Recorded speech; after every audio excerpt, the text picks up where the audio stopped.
Hi, welcome. Word of the week is vision.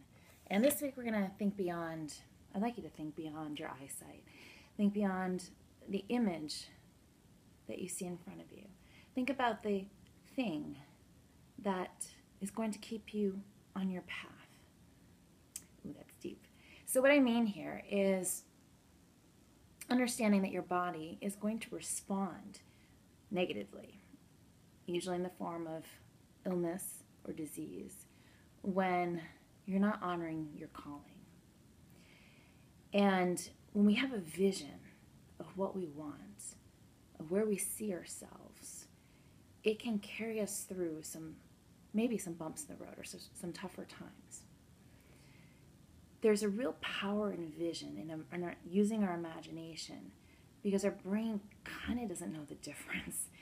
And visualization has proven to be effective, as many athletes know, pre-game, pre-competition, pre-fight, whatever the event is, in helping them be successful.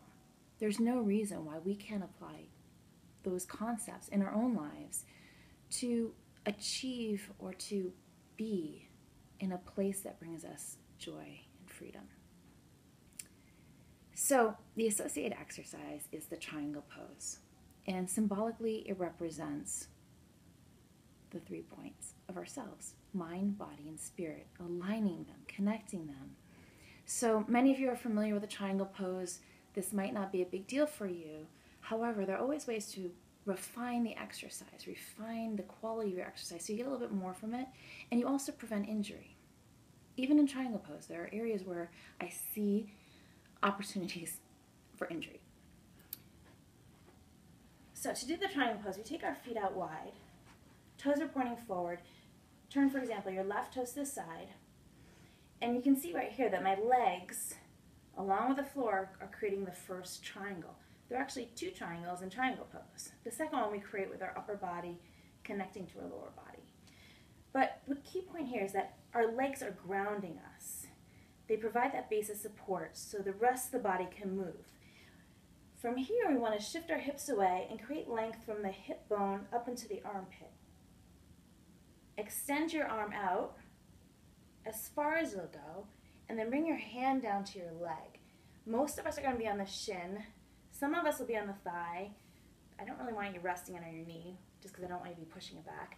Maybe the foot, maybe the floor, but it's not a matter of like, oh, well, this is better. It's not, because if I go down here, I've lost some of this length. For me, my best triangle is with my hand on my shin. My other arm comes up, and I've got a straight line here. That's what we want to see. We want to see a triangle right here. Okay? Hand can be light because my legs are supporting me. There's a good torso rotation through the midsection, and you have a nice long line. So a couple things to be aware of is not locking out your knee. I have to be very careful of this because I have a tendency to hyperextend. Use your quadricep, use your calf to support a straight leg. Feel the difference between a straight leg and a locked out knee. Ouch. That over time would cause injury. Arms. Sometimes we see some funky things going on here.